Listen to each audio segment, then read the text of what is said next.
হতাশ হওয়ার কোনো কারণ নাই। লা তাকনাতু মির রাহমাতিল্লাহ। নামাজ পড়ছেন না, আজকেই ফিরে আসেন। রোজা রাখেন নাই, আজকেই ফিরে আসেন। নামাজ এবং রোজা যা রাখেন নাই, ক্যালকুলেট করেন কত কত ওয়াক্ত নামাজ পড়েন নাই, কত মাসে রোজা রাখেন নাই, রাখার কাজা করার চেষ্টা করেন। যাকাত দেন নাই, হিসেব করেন, যাকাত দিয়ে দেন। সুদ খেয়েছেন, তওবা করে আজকেই ফিরে আসেন। জেনা করেছেন, আজকেই ফিরে আসেন। মানুষকে ঠকিয়েছেন, তার টাকা ফেরত দিয়ে দেন। সম্পত্তি জোর করে আত্মসাৎ করেছেন, ফেরত দিয়ে দেন। কাউকে গালি দিয়েছেন, গোপনে তাকে গিয়ে বলেন, ভাই আপনাকে গালি দিয়েছিলাম, আমাকে মাফ করে দিন। আজকেই ফিরে আসেন। লা তাকনাতু মির রাহমাতিল্লাহ, ইন্নাল্লাহা ইয়াগফিরু যুনুবা জামিআ। আল্লাহ পাক সমস্ত গুনাহ মাফ করবেন ইনশাআল্লাহ। আল্লাহ রাব্বুল আলামিন যখন এই পুরো মহাবিশ্ব সৃষ্টি করেছেন, তার রহমতটাকে তিনি 100 ভাগে ভাগ করেছেন। কত ভাগে? 100 ভাগে। তার অনলি একটা ভাগ, মাত্র একটা ভাগ আল্লাহ রাব্বুল আলামিন পুরো মহাবিশ্ব ছড়িয়ে দিয়েছে, এক ভাগ।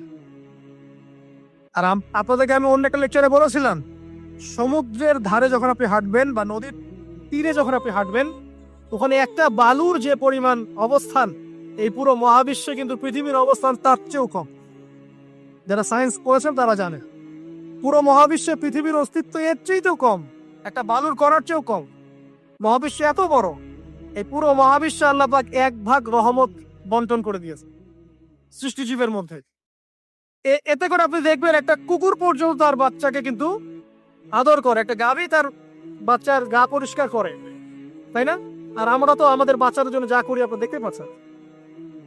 বাকি 99 ভাগ রহমত আল্লাহ রাব্বুল আলামিন তার নিজের কাছে গচ্ছিত রেখেছেন, যা দিয়ে কিয়ামতের মাঠে আল্লাহ পাক বান্দাদেরকে মাফ করবে ইনশাআল্লাহ।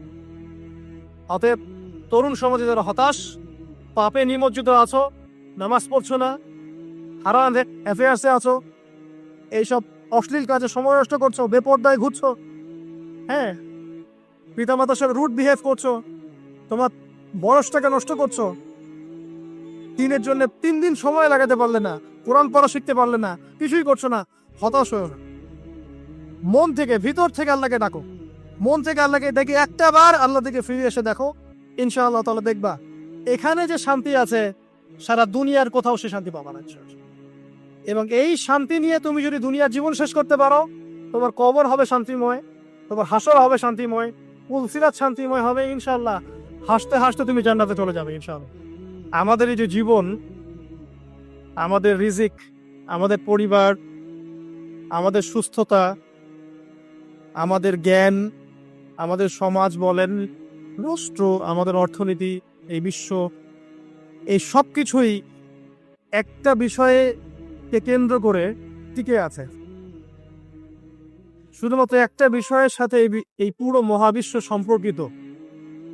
আমাদের জীবনের প্রতিটা বিষয় শুধুমাত্র এবং শুধুমাত্র আল্লাহ পাকের রহমতের উপর টিকে আছে। আল্লাহ পাকের রহমত আমাদের ব্যক্তি জীবন, পারিবারিক জীবন, আমাদের দেহ, আমাদের মন, আমাদের জ্ঞান, অর্থনীতি, ব্যবসা বাণিজ্য, আমাদের রাষ্ট্র, সবকিছুর মধ্যে শুধুমাত্র আল্লাহ পাকের রহমত দিয়ে ভর্তি। আল্লাহ পাকের রহমতের এত বিশাল সমুদ্র, যেটা উপলব্ধি করার ক্ষমতা আমাদের নাই। আমরা যদি সবাই ঠান্ডা মাথায় একটা বার খালি ভাবতে বসি, সবাই যার যার জায়গা থেকে ভাবি যে আল্লাহ পাক আমাদেরকে কি কি রহমত দিয়ে রেখেছে, কি কি নিয়ামত দিয়ে রেখেছে। ওয়াইন তাউদ্দু নি'মাতাল্লাহ লা তুহসুহা। তোমরা যদি আল্লাহ পাকের নিয়ামত গণনা করা শুরু করো, কোশ্চিন কালেও গুণে শেষ করতে পারবে না।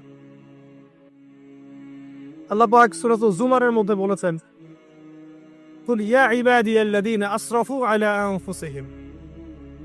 হে নবী, আপনি বলে দিন, আমার বান্দাদেরকে বলে দিন যে হে আমার বান্দারা, তোমরা যারা তোমাদের নফসের উপরে জুলুম করেছো, সুদীর্ঘকাল নামাজের খবর ছিল না, যাকাত দিইনি, হজ ফরজ হয়েছিল করি নাই, সওম রাখিনি, আল্লাহর দিন এগিয়ে নেওয়ার কোনো চেষ্টাই করি নাই, সুদীর্ঘকাল হারাম খেয়েছে, ঘুষ খেয়েছে, জেনা করেছে, বাদ্যযন্ত্র বাজিয়েছে, অশ্লীলতা এর মধ্যে ডুবেছিলেন, মাদক দ্রব্য সেবন করেছেন, সুদীর্ঘকাল তোমরা যারা নিজেদের নফসের উপর জুলুম করেছ, লা তাকনাতু মির রাহমাতিল্লাহ, তোমরা আল্লাহ পাকের রহমত থেকে নিরাশ হয়ে যেও। তোমরা আল্লাহ পাকের রহমত থেকে নিরাশ হয়ে যেও না। ইন্নাল্লাহা ইয়াগফিরুয যুনুবা জামিআ, আল্লাহ পাক চাইলে সমস্ত গুনাহ মাফ করতে পারেন। ইন্নাহু হুয়াল গফুরুর রহিম, তিনি হচ্ছেন পরম করুণাময়, অসীম দয়ালু। আমি আলোচনার সামনে নিয়ে যাওয়ার আগে একটা বিষয় বলে রাখতে চাই।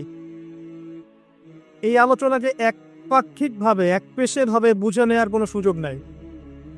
আল্লাহ পাক যেমন পরম করুণাময় অসীম দয়ালু, ঠিক একইভাবে আল্লাহ রাব্বুল আলামিন শাদীদুল ইকাব, কঠিন শাস্তিদাতাও বটে। এই দুটো বিষয় মাথায় রেখেই আল্লাহর রহমতের আশাও করতে হবে এবং আল্লাহ পাকের গজবের ভয়ও করতে হবে। এর মাঝখানেই হচ্ছে ঈমান। এই জায়গা থেকে আলোচনা বুঝতে হবে। আল্লাহ পাক তৌফিক এনায়েত করুন, আমিন। আমাদেরকে আল্লাহ রাব্বুল আলামিন তার রহমত থেকে নিরাশ হতে বারণ করছেন। যে যত পাপ করেছে জীবনে, যদি একটা বার কেউ যদি আল্লাহ পাককে মন থেকে ডাকে, চোখ দিয়ে ঝরঝর করে পানি পড়ে, আল্লাহ পাককে বলে, সেজদায় গিয়ে পড়ে আল্লাহকে বলে রব্বিক ফিরলি, আল্লাহ আমাকে মাফ করে দাও, তার মনের মধ্যে যদি সততা থাকে, মন থেকে যদি সেই কথাটা বলে থাকে, আল্লাহ পাক শুধু তাকে ক্ষমাই করবেন না, তার সমস্ত গুনাহগুলোকে আল্লাহ নেকি দিয়ে পরিবর্তন করে দিবেন। একটা হাদিস পড়ছিলাম, নবী করিম সাল্লাল্লাহু আলাইহি ওয়াসাল্লাম তিনি বলছেন যে লাম্মা কাদাল্লাহুল খালক, যখন আল্লাহ রাব্বুল আলামিন এই মহাবিশ্ব সৃষ্টি করেন, তখন আল্লাহ রাব্বুল আলামিন কাতাবা কিতাবান, একটা কিতাব লিখেছেন। একটা কিতাব আছে আল্লাহর কাছে, কাতাবা কিতাবান ফাহুয়া ইনদাহু ফাওকাল আরশ, যে কিতাবটা আল্লাহর নিজের কাছে আছে আরশের উপরে। সেখানে আল্লাহ পাক লিখে রেখেছেন, কি লিখেছেন? ইন্না রাহমাতি সাবাকাত গদাবি, প্রতিটা ক্ষেত্রেই আমার রহমত, আমার দয়া, আমার করুণা আমার গজবকে পরাজিত করেছে। মানে আল্লাহ রাব্বুল আলামিনের গজব এর উপরে আল্লাহ পাকের রহমত অবস্থান করছে। জীবনের কোনো ক্ষেত্রে হতাশ হওয়ার কোনো সুযোগ নাই। আজকে পারিবারিক ভাঙন বলেন, ব্যক্তি পর্যায়ের আত্মিক ধ্বংসই বলেন, সমাজের বিপর্যয় বলেন, যাই বলেন, পিছনে একটা বড় কারণ আছে। সেটা হলো আল্লাহ থেকে দূরে থাকা মানুষ, আল্লাহ থেকে হতাশ হয়ে যাওয়া। আর এই কাজটা শয়তান পড়িয়েছে মানুষকে আল্লাহ থেকে দূরে সরানোর জন্য।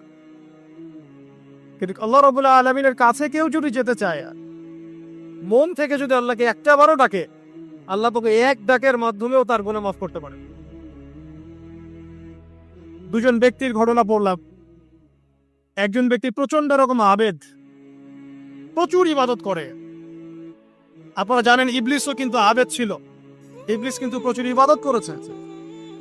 এখন ওই ব্যক্তির একজন বন্ধু ছিল, তো সেই বন্ধু পাপী ছিল, বিভিন্ন কবিরা গুনাহ করত। আর এই আবেদ ব্যক্তি বারবার তাকে নসিহত করত, গুনাহ ছেড়ে দাও, তুমি পাপ করছো, গুনাহ ছেড়ে দাও। তখন সেই ব্যক্তি যে পাপ করছে সে বলতো যে আল্লাহ কি তোমাকে আমার রক্ষক বানিয়েছেন? আল্লাহ কি তোমাকে আমার উপর দারোগা বানিয়েছেন? আমাকে আল্লাহর হাতে ছেড়ে দাও, আমাকে নসিহত করতে এসো না। একদিন এই আবেদ ব্যক্তি তার বন্ধুকে একটা জঘন্য পাপ করতে দেখলো, এমন একটা পাপ যেটা দেখে তার মনে ধারণা আসলো এটা চরম জঘন্য একটা কাজ।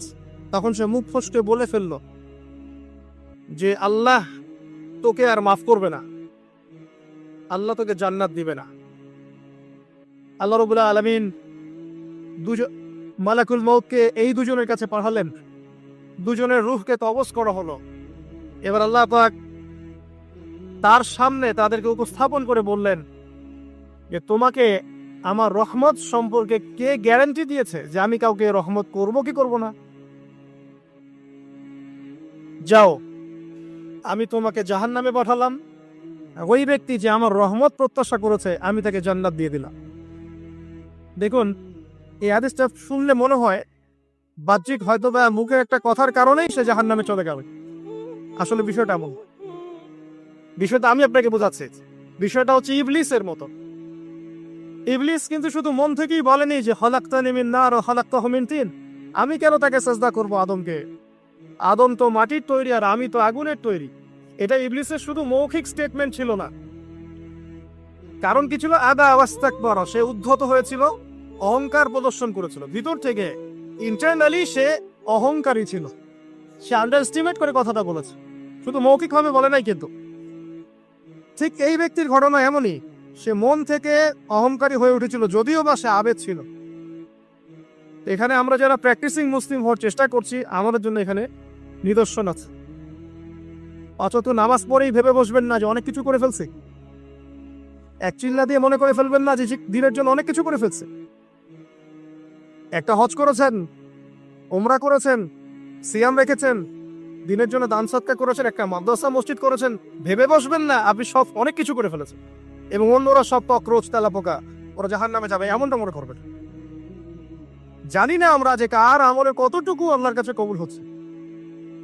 তো এখানে এই ব্যক্তির সমস্যা ছিল এই, সে নিজের আমলটাকে অনেক ভারী মনে করছিল এবং সে স্টেটমেন্ট দিয়ে ফেললো যে তোকে আল্লাহ পাক মাফ করবে না। এই একটা কথা মন থেকে বলার কারণে তার ইহকাল পরকাল দুটা বরবাদ হয়ে গেল, সে জাহান্নামে চলে গেল। ঠিক আরেক ব্যক্তির ঘটনা আছে এমন, এগুলো সবগুলো রেফারেন্স আছে। এক ব্যক্তি প্রচুর ইবাদত করতো, আল্লাহ পাক তার ইবাদত করার জন্য পাহাড়ের চূড়ায় একটা সুন্দর ব্যবস্থা করে দিয়েছিলেন, সেখানে ডালিম গাছ হতো, ঝর্ণা আসতো, খাবারের কোনো অভাব নাই। হাদিস এসেছে 500 বছর সে ইবাদত করেছে। কত বছর? কিয়ামতের মাঠে এই ব্যক্তির অবস্থা এমন হবে, তাকে জান্নাতে প্রবেশ করানোর জন্য নিয়ে যেতে বলা হবে, যাও আমার রহমতে জান্নাতে চলে যাও। আল্লাহ পাক তাকে এই কথাটা বলবেন, কিন্তু এই ব্যক্তি বলবে আমার আমলের কারণে, আমার আমলের কারণে। আল্লাহ পাক বলবেন আমার রহমতে জান্নাতে চলে যাও, ব্যক্তি বলবে আমার আমলের কারণে। আল্লাহ রাব্বুল আলামিন তখন তাকে দেওয়া সমস্ত নেয়ামত গুলোকে এক পাল্লায় করবেন আর তার সমস্ত আমলকে আরেক পাল্লায় করবেন। কথা কি বুঝতে পারছেন? একটা চোখের যে নেয়ামত আল্লাহ পাকের, সমস্ত আমল ও 500 বছরের ইবাদত এতটুকু হয়নি। তারপর তাকে বলা হবে ওকে জাহান্নামে নিয়ে যাও। এবার জাহান্নামে যাওয়ার সময় সে বলবে আল্লাহ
অশ্লীলতার প্রমোটিংটা চলছে, এটাকে পারিবারিকভাবে বন্ধ করতে হবে। আল্লাহ পাক আমাদেরকে বোঝার তৌফিক দান করুন। এগুলো যত বাড়বে সমাজে মহামারী আসবে, দেখে নিয়ে মহামারী আসবে, দুর্ভিক্ষ আসবে, সমাজে এমন সব রোগ ব্যাধির জন্ম হবে যেগুলো নামও শোনা নাই মানুষ তখন, এবং সামনে ভূমিধস অপেক্ষা করছে, এগুলো আসবে। আপনাদেরকে আমি সেই ব্যভিচারী মহিলার কথাও মনে করাই। আর যে ব্যক্তি একজন যৌনকর্মী ছিল, বা যেটা আমরা বলি ব্যভিচারেরই মহিলা ছিল, একটা কুকুরকে দেখেছে সে পানি পান করার জন্য তৃষ্ণার্ত, সে এটাতে মায়া করে দয়া করে তার মোজাটাকে নামিয়ে এই কূপ থেকে পানি উঠিয়ে কুকুরকে পান করিয়েছে। এই একটা কাজের বদৌলতে আল্লাহ রাব্বুল আলামিন এই ব্যভিচারী মহিলাকে মাফ করে জান্নাত দিয়ে দিয়েছে। হাদিসে এটাও এসেছে, নবী সাল্লাল্লাহু আলাইহি ওয়াসাল্লাম বলেছেন, ইরহামু মান ফিল আরদ, তোমরা সবাই জমিনবাসীর প্রতি রহম করো।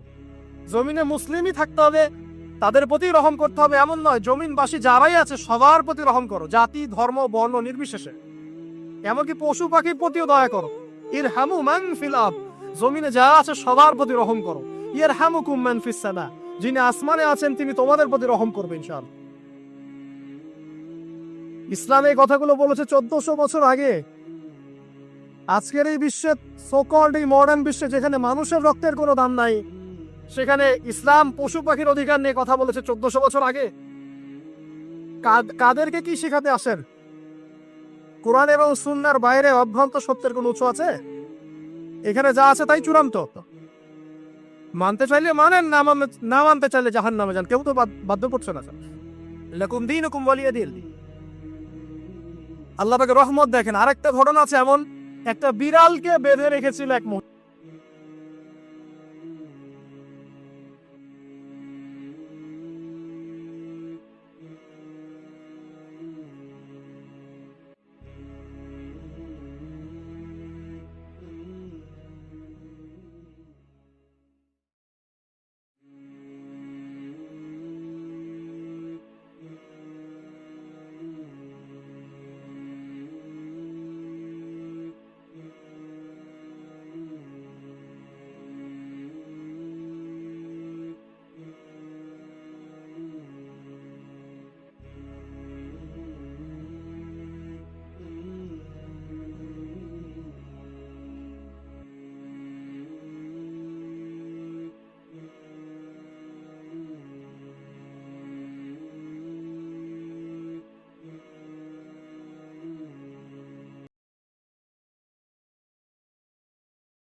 এইসব রোগ ব্যাধি বিপদ আপদ বালা মুসিবত ঘিরে ধরে, তার দৃষ্টান্ত সেই উটের ন্যায় যে উটটাকে তার মালিক বেঁধে রেখেছে, এরপর ছেড়ে দিয়েছে।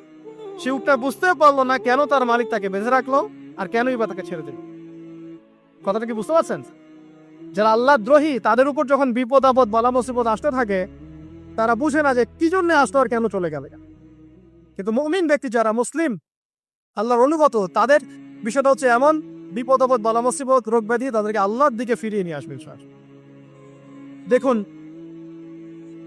এই যে পৃথিবীতে নামিয়ে দেয়া, এরপর আল্লাহর পক্ষ থেকে ঐশী গ্রন্থগুলো পাঠানো, নবী রাসূল পাঠানো, আলেম ওলামা পাঠানো, আপনাকে হায়াত দেয়া, আপনাকে রিজিক দেয়া, এই শ্বাস নেওয়ার ক্ষমতা দেয়া, আপনাকে জ্ঞান বুদ্ধি দেয়া, বিবেক দেয়া, 3 বেলার খাবার, পোশাক, স্ত্রী সন্তান, কি দেয়নি আল্লাহ রাব্বুল আলামিন?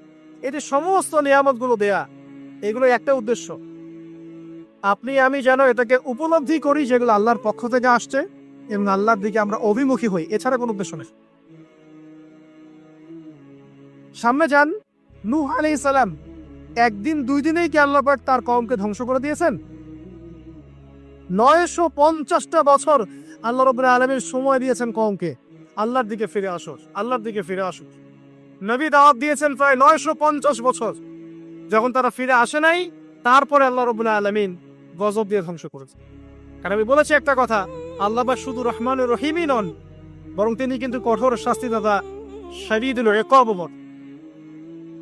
সামনে আরো যান, ইব্রাহিম আলাইহিস সালাম, একা একটা মানুষ নমরুদের সাথে ফাইট করছেন, আগুনে ফেলেই দিল, সে আগুনকে আল্লাহ পাক ঠান্ডা করে ফেললেন। এটা কি আল্লাহ পাকের দয়া নয়? তার সন্তান ইসমাইলের কুরবানিটা দেখেন, আল্লাহ পাক বলেছেন কুরবানি করে, তিনি ডানে বামে প্রশ্ন করেন নাই। আমরা এনে প্রশ্ন করতাম, কেন করব? শিশু সন্তান, নিষ্পাপ, এটার কোনো যুক্তি আছে কিনা, লজিক আছে কিনা? তিনি করে লজিক দেখতে যাননি, আল্লাহ পাক বলেছেন করেছে। আল্লাহ রাব্বুল আলামিন তার এই ঘটনাটাকে তো সম্মানিত করলেনই, কিয়ামত পর্যন্ত কিন্তু এই ঘটনা মানুষ স্মরণ করবে। দয়া দেখেন, তার সন্তানের খাবার নাই, পানিও নাই, অলৌকিক ভাবে আল্লাহ রাব্বুল আলামিন জামজাম কূপ সৃষ্টি করলেন, কিয়ামত পর্যন্ত থাকবে ইনশাআল্লাহ। দয়া নাই? এটা, এই কূপটা দেখলেই তো মুসলিম হওয়া যায়। এই জামজাম কূপটা দেখলেই তো মুসলিম হয়ে যাওয়া উচিত মানুষের। কোত্থেকে আসলো এই কূপ? এই পানির এত বৈশিষ্ট্য কেন? কখনো শেষ হচ্ছে না কেন? এটা নিয়ে ভাবলেই তো মুসলিম হওয়া যায়।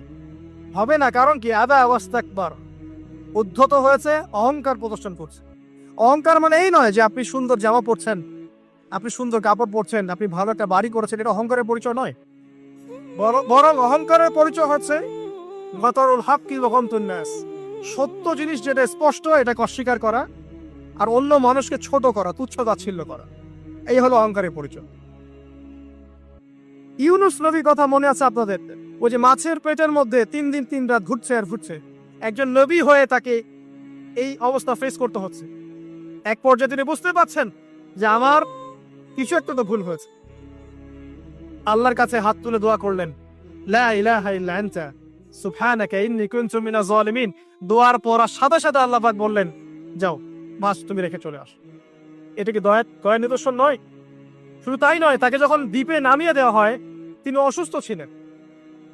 আল্লাহ পাক সূরা সাফফাতের মধ্যে বলেছেন যে আমি তার পাশে লাউ গাছ উৎপন্ন করলাম। কোন গাছ? খেতে পারেন, এর শাক এবং এই যে ফল, এটার মধ্যে নিঃসন্দেহে এমন এমন কিছু উপাদান আছে যেটা হয়তো আমরা জানিও না, আবিষ্কার করা হয়নি। তিনি সুস্থ হয়ে গেলেন, আলহামদুলিল্লাহ। কোথায় যাবেন? যে কোনো জায়গায় যান। নবী ঈসা আলাইহিস সালামকে চতুর্দিক থেকে আক্রমণ করছি, আল্লাহ রাব্বুল আলামিন তাকে এমন হেফাজত করলেন, তার কাছে তাকে উঠিয়ে নিলেন। এটা কি দয়ার পরিচয় নয়? এই যে একটু আগে তেলাওয়াত করলো শুরুর আগে, নবী মুসা আলাইহিস সালামের ঘটনা। নবী মুসা আলাইহিস সালাম গাছের নিচে বসে আছেন, খাবার নাই, বাসস্থান নাই, কিচ্ছু নাই, বরং তার গায়ে একটা অপবাদ দেওয়া হয়েছে যে তিনি নাকি একজন মানুষকে খুন করেছেন। অথচ তার ইন্টেনশন সেটা ছিল না। তিনি একটা ঘুষি দিয়েছেন লড়াই থামানোর জন্য, ওই এক ঘুষিতেই সেই ব্যক্তি ডেড।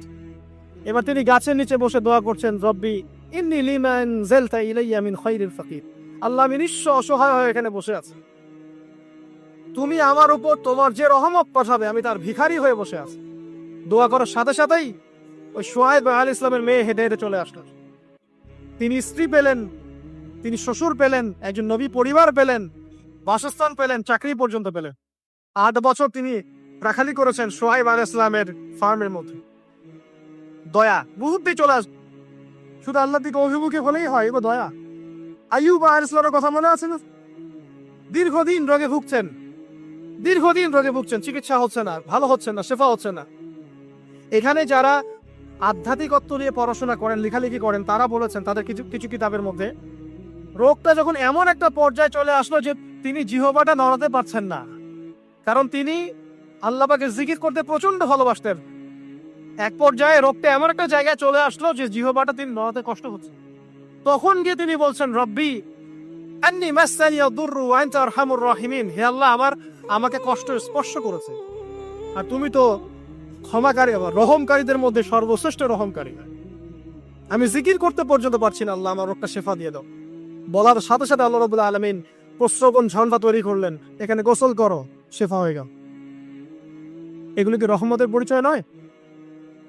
এখানে এক্সট্রিম স্কলার এমনও বলেছেন, আজকে আমরা যারা বাহ্যিক সৌন্দর্য নিয়ে বেশি গর্ব করি আর কি, আত্মিক সৌন্দর্যের চাইতে বাহ্যিক সৌন্দর্য নিয়ে যারা বেশি গর্ব করি, যদি আল্লাহ পাক আমাদের পোশাকটাকে পরিবর্তন করে দেন, আত্মাটাকে দেহের পোশাক দেন আর দেহটাকে আত্মার পোশাক বানায় দেন, তাহলে দুর্গন্ধে কেউ আমাদের সামনে আসতে যাবে না। কথা মনে বুঝতে পারছেন না? আইয়ুব আলাইহিস সালামের আত্মাটা ছিল পবিত্র, পরিশুদ্ধ, তার দেহের মধ্যে রোগ হয়েছিল। আর এই পুরো বিশ্বের ম্যাক্সিমাম লোকের মানুষের রোগ এখন আত্মায়, দেহে নয়। আবার বলছি, হয়তো বুঝতে পারছেন না। আইয়ুব আলাইহিস সালামের রোগটা হয়েছিল দেহে বাইরে, তার আত্মা ছিল পবিত্র, পরিশুদ্ধ আত্মা। দেহের রোগের একটা পর্যায়ে যখন জিহ্বাটায় ইফেক্ট হলো, তখন জিকির করতে তার কষ্ট হচ্ছে, তখন তিনি দোয়া করছেন, আল্লাহ আমার এই রোগটাকে শেফা দিও। আর এখনকার পুরো জেনারেশন, এই সভ্যতার রোগ হচ্ছে ভিতরে আত্মায়। দেহের রোগের চাইতে তার আত্মার রোগটা বেশি। এখন এই আত্মাটাকে যদি দেহ বানিয়ে দেওয়া হয় আর দেহটাকে আত্মার পোশাক পরিয়ে দেওয়া হয়, দুর্গন্ধে কেউ সামনে আসতে চাবে না। তাই আইয়ুব আলাইহিস সালামের সেই দোয়া এখন আমাদের বেশি করা উচিত। রব্বি আন্নী মাসসানিয়া দুররু ওয়া আনতা আরহামুর রাহিমিন, আল্লাহ আমাদের আত্মায় রোগ এসেছে, এটাকে তুমি শেফা দাও। দেহের রোগ লেস ইম্পর্টেন্ট, আত্মার রোগটা বেশি ইম্পর্টেন্ট। এরকম নিদর্শন কোরআনের পাতায় পাতায় ছড়িয়ে আছে। আসহাবুল কাহফ, পুরো সমাজ ওদেরকে মেনে নিচ্ছে না, গুহায় চলে গেলেন, ঘুম পাড়িয়ে দিলেন আল্লাহ পাক। 309 বছর, কত বছর? 309 বছর একটা দোয়ার বদৌলতে তারা বলেছিল, রব্বানা আতিনা মিন লাদুনকা রাহমা ওয়া হাইয়্যিক লানা মিন আমরিনা রাশাদা। আল্লাহ পাক শুধু ঘুম পাড়িয়ে রাখলেন না, তাদের মধ্য দিয়ে আল্লাহ পাক পুরো একটা সভ্যতাকে হেদায়েত করে দিলেন। আলহামদুলিল্লাহ। যে সভ্যতা বিশ্বাস করতো না যে পরকাল বলে কিছু আছে, দাকিয়ানুস বাদশার সেই জুলুম থেকে আল্লাহ পাক এই 10 জন বা 9 জন যুবককে বাঁচালেন, ওদেরকে কিয়ামত পর্যন্ত কোরআনের পাতায় স্থান দিলেন, নিদর্শন বানালেন, এবং তাদের মধ্য দিয়ে একটা পুরো সভ্যতাকে হেদায়েত দিলেন। সুবহানাল্লাহ। যেখানে যাবেন এই নিদর্শন। আর কার কথা বলবো? যুলকারনাইন, মনে আছে? কোন সূরা আছে যুলকারনাইনের কথা? সূরা কাহফ। আল্লাহ পাক তাকে এমন রহমত করেছিলেন যে মাশরিক মাগরিব, মানে পূর্ব পশ্চিম পর্যন্ত তাকে রাজত্ব দিয়ে দিয়েছেন। আজকে তো আমরা এই সামান্য একটু ক্ষমতা পেলেই আমাদের কেউ চেনে না, গায়ে হাতি দেওয়া যায় না, ঠিক আছে? মানে তখন সে নিজেকে মনে করে যে সে এই পৃথিবীর সবকিছু, বাকি মানুষ আর মানুষ না। ক্ষণস্থায়ী সামান্য একটু ক্ষমতা দিয়ে দেখবেন আমাদের অবস্থা খারাপ। প্রত্যেকের ধর্মতাত্ত্বিক ক্ষেত্রেও যদি কাউকে আপনি ক্ষমতা ধর আলেম মনে করেন, দেখবেন অহংকারে বাঁচতেছে না। কারো একটু পপুলারিটি হয়ে গেছে, দেখবেন অহংকারে বাঁচতেছে না। আইওয়াস শোডাউনের জামানা তো এটা, যে যত পারে মানুষকে দেখাতে পারলে বাঁচে আছে। কাজ হবে 5%, 95% হচ্ছে আইওয়াস। কাউকে যদি আল্লাহ পাক যাররা পরিমাণ একটু ক্ষমতা দিয়ে দিয়েছেন, বাস তাকে আর চেনা যায় না। যুলকারনাইনকে আল্লাহ পাক আলাইহিস সালাম মাশরিক মাগরিবের ক্ষমতা দিয়েছিলেন। এত দাপট ছিল তার, যেদিকে সেনাবাহিনী নিয়ে যেতেন সেদিকে বিষয় করতে পারতেন। তিনি একজন আল্লাহ পাকের বড় ওলি ছিলেন অথবা নবী ছিলেন। কি ছিলেন আল্লাহ পাক এটা কোরআনে বলেননি, স্পষ্ট করেন। তা আমরা ধরে নিচ্ছি আল্লাহ পাকের তিনি একজন শুকরগুজার বান্দা ছিলেন। তাকে একটা কওম বলছে, যারা পাহাড়ের মাঝখানে থাকতো, ইয়া যুলকারনাইন, হে যুলকারনাইন, ইন্না ইয়াজুজ ওয়া মাজুজ মুফসিদুনা ফিল আরদ, ইয়াজুজ আর মাজুজের সভ্যতা জমিনে ফাসাদ সৃষ্টি করছে। ফাহাল নাজআলু লাকা খারাজান আলা আন তাজআলা বাইনানা ওয়া বাইনাহুম সাদ্দা, আমরা কি তোমাকে একটু ট্যাক্স দিব, খাজনা দিব, যে খাজনার বদলতে তুমি একটা প্রাচীর নির্মাণ করে দিবে, যে প্রাচীর নির্মাণ করলে ওরা আর আমাদের কাছে আসতে পারবে না। তখন এই প্রতাপশালী বাদশার স্টেটমেন্ট হচ্ছে এই, ক্বালা মা মাক্কান্নি ফীহি রাব্বি খায়র, আল্লাহ আমাকে যা দিয়েছেন তার পক্ষ থেকে এটা যথেষ্ট, তোমাদের এসব ট্যাক্সের দরকার নেই আমার। এই যে আল্লাহ পাকের রহমত দেখেন। ঠিক খিজির আলাইহিস সালামকে দেখবেন, ওই তিনটা ঘটনা মনে আছে না? নৌকা ফুটা করা, বাচ্চাকে হত্যা করা, আর হচ্ছে কি ওই যে কি দেয়াল নির্মাণ করা। সূরা কাহফ আজকে বাসা গিয়ে পড়েন। তাকে আল্লাহ পাক ভবিষ্যতের জ্ঞান দেখাচ্ছেন, ভবিষ্যতে কি হবে, যে জ্ঞানটা মূসা আলাইহিস সালামকে আল্লাহ পাক দেখাচ্ছেন না। মূসা আলাইহিস সালাম বলছেন, কেন নৌকা ফুটা করলেন, কেন বাচ্চাকে হত্যা করলেন, কেন এই প্রাচীর নির্মাণ করলেন? আর খিদির আলাইহিস সালাম বলছেন, যে জ্ঞান আল্লাহ তোমাকে দেন নাই তা আল্লাহ পাক আমাকে দিয়েছে। আমি এই কারণে নৌকা ফুটা করছি, কারণ নৌকা ফুটা না করলে ভবিষ্যতে এই নৌকাটা সিজ করা হবে, ছিনতাই করা হবে। বাচ্চাটাকে হত্যা করেছে এই কারণে, এই বাচ্চা বড় হলে বড় কাফের হতো। দেয়াল নির্মাণ করেছে এই কারণে, এই দেয়ালের নিচে এই বাচ্চাদের, এতিম দুই বাচ্চার গুপ্তধন রাখা আছে, ওর বাবা মা রেখেছে। এটা তুমি জানো না, আমি জানি। এটা জানার পরে তিনি অহংকার করছেন না, তিনি বলছেন রাহমাতাম মির রাব্বি, এই জিনিসটা আমার রবের রহমত, আমার প্রতি দয়া। তো দুই শ্রেণীর মানুষ আপনি পাবেন, এক যারা তাদের স্ট্যাটাস প্রতিপন্থী জ্ঞান এসবের অহংকার প্রদর্শন করবে, আর এক শ্রেণী যারা এগুলো আছে, যাদের এগুলো আছে বাট তারা বলবে এগুলো হ্যাঁ মিন ফাদলি রব্বি, এগুলো আমার রবের রহমত। এখানে সফল দ্বিতীয় শ্রেণীর মানুষ, প্রথম শ্রেণীর নয়। ইউসুফের কথা মনে আছে? আলাইহিস সালাম কুয়ায় ছিলেন, কুয়া থেকে জেলে, কুয়া থেকে রাজপ্রাসাদে, সেখান থেকে জেলখানায়। জেলখানার একটা মানুষ যে পরবর্তীতে মিশরের শাসক হবে, কেউ কি ভেবেছিল? কেউ ভেবেছিল? ওই সময় কেউই হবে নাই। কিন্তু ওই মানুষটাকে আল্লাহ রাব্বুল আলামিন মিশরের রাজত্ব দিয়েছেন, যার মধ্য দিয়ে আল্লাহ পাক হাজার হাজার লক্ষ লক্ষ মানুষকে দুর্ভিক্ষের হাত থেকে বাঁচিয়েছেন। আল্লাহ পাকের পরিকল্পনা, রহমত দেখেন। প্রত্যেক আম্বিয়া কেরামের জীবনী পড়ে দেখেন, এরকম রহমতের অসংখ্য নিদর্শন কোরআন এবং হাদিসে আছে। এখন শেষ করার আগে, এটা বলতে থাকলে অনেক সময় চলে যাবে, নামাজের সময় চলে যাবে, আমরা শেষ করছি। আমরা আসলে এখন যদি আল্লাহর রহমত পেতে চাই এবং আমাদের জীবনটাকে আল্লাহ পাকের আনুগত্যে, দাসত্বে, অহংকার মুক্ত হবে তওবা ইস্তেগফারের মধ্য দিয়ে কাটাতে চাই, তাহলে আসলে কি কি পয়েন্টস আমাদের কাজ করা দরকার, জাস্ট পয়েন্টসগুলো বলছি। এক নাম্বার হচ্ছে জ্ঞান অর্জন করতে হবে। যে জ্ঞান আল্লাহ পাক আদম আলাইহিস সালামকে শিখিয়েছেন, ওই জ্ঞান চর্চা যদি আমরা বাড়াই, ওহির জ্ঞানের চর্চা যদি আমরা বাড়িয়ে দেই, দেখবেন ইনশাআল্লাহ আল্লাহ পাক আপনার সম্মান, আপনার রিজিক, আপনার প্রতি করুণা, দয়া, মায়া, মহব্বত সব বাড়িয়ে দেবেন। এটা প্রথম পয়েন্ট। প্রিয় ভাইয়েরা, যারা আজকের লেকচার শুনছেন বা যারা পরবর্তীতে অনলাইনে শুনবেন, ওহির জ্ঞানের চর্চাটা, আমি বলছি না আপনি ডক্টর হবেন না, ইঞ্জিনিয়ার হবেন না, জেনারেল লাইনে পড়বেন না, এই কথা আমি বলতে যাবো না কখনো। কারণ আমি জানি, আর কেউ বলুক না বলুক, অ্যাটলিস্ট আমি জানি এই ওয়ার্ল্ডকে ডিল করতে হলে বর্তমান এইসব আধুনিক জ্ঞানের কোনো বিকল্প নাই। কিন্তু এই জ্ঞানটার সাথে কোরআন সুন্নাহর জ্ঞান থাকতেই হবে। যেমন এই দুইটা জ্ঞান একত্রিত হবে, ইনশাল্লাহ এই জাতিকে ঠেকানোর কেউ থাকবে না ইনশাল্লাহ।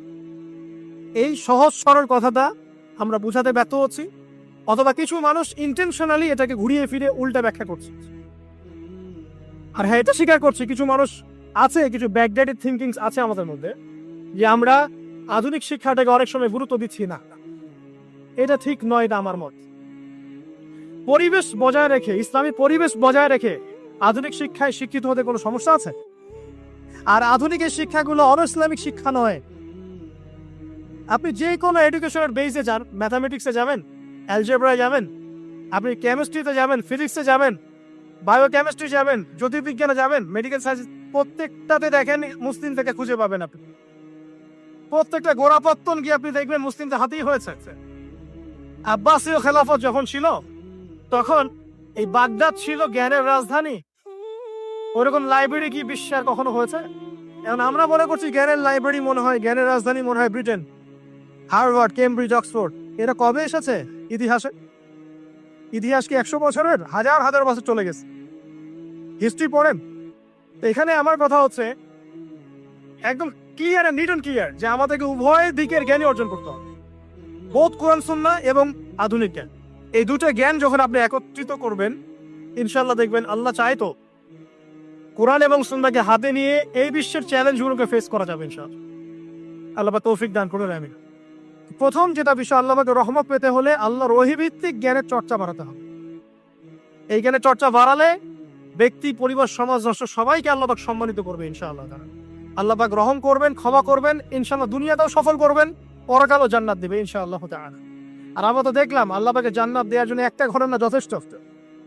একটা কুকুরকে পারিপাট করিয়েছে, একবার খালি বলেছে আল্লাহ তোমার ভয়ে কাজ করেছি, বাস।